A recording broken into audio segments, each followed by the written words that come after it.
Hi there, I'm glad you're back. This is step 2 in our process for making cheddar broccoli risotto. I am so excited if you can't tell. We're going to start out with this item, and this is called a veggie strip maker. It's great because it will shred, but it won't cut you. It's got little slots here to put on a bowl, so you can set it there. We're just going to do this carrot right into our quick cooker, which is fabulous. The great thing about it is it shreds in both directions, so it should cut your shredding time down in half.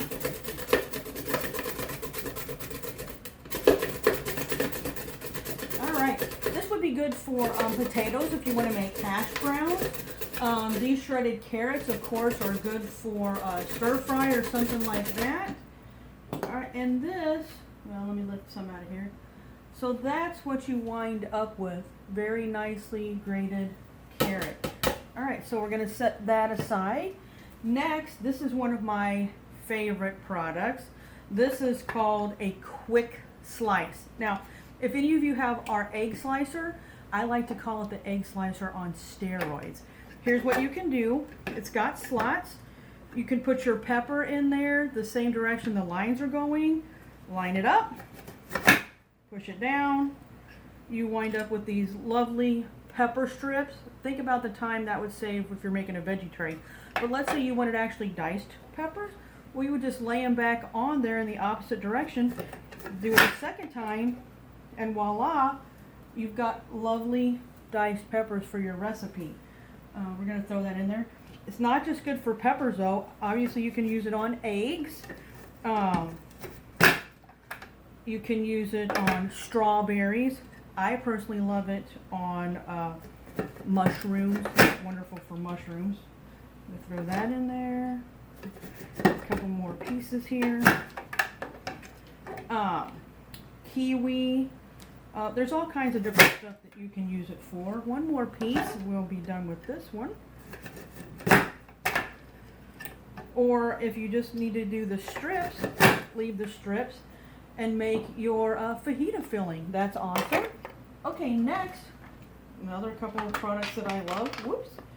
This is called a veggie wedger. So we've got a potato, onion, something like that. You just set it on there, line it up, push it down, boom. You've got 6 lovely equal size pieces. And this is called our manual food processor, okay? It's exactly what it says. It's a manual food processor. However many times you pump it is how fine your food will get. Now, it's got a blade that sits in there, just sits. It does come with a storage lid, so if you make fresh salsa, you can just set it down. And the lid just sits on top, pump it, and there you go. So we're going to put in, we're just going to put in, you know what, I'm feeling frisky today. We're going to put in the whole onion. Put the onion in. However many times you pump it is how fine your food will get. Think about Oreo blizzards. Ooh, that'd be great. Fresh salsa, baby food, anything like that that you need to use. So, wow. And look at that. Look how finely that's got it chopped in that short amount of time. We're going to dump that in. Looks like a lot of onion to me. We'll set that aside. We're going to take our lovely bamboo spoon. Yes, it is summer here in the Midwest, so I am wearing shorts. Alright, so we've got this all ready to go. Looks like all the ingredients for this round. So here's how this works.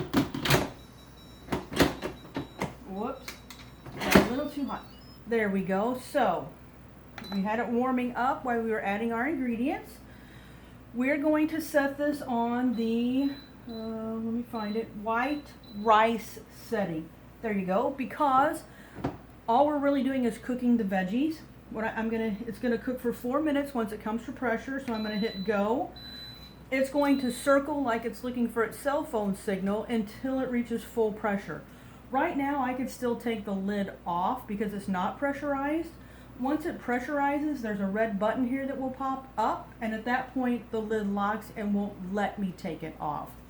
So it's going to circle until it builds up pressure on the inside. Once it gets to pressure, the 4 will come back up. It will cook for 4 minutes. It will count down in time. Once it gets to 0, it will kick over to warming and it will count up in time. So that's where you'll know where it's at in the process if you miss it. It will stay on warming up to 4 hours. So it's a fabulous, fabulous item. So we're going to let that cook and then come back in a little bit and show you our final stage 3.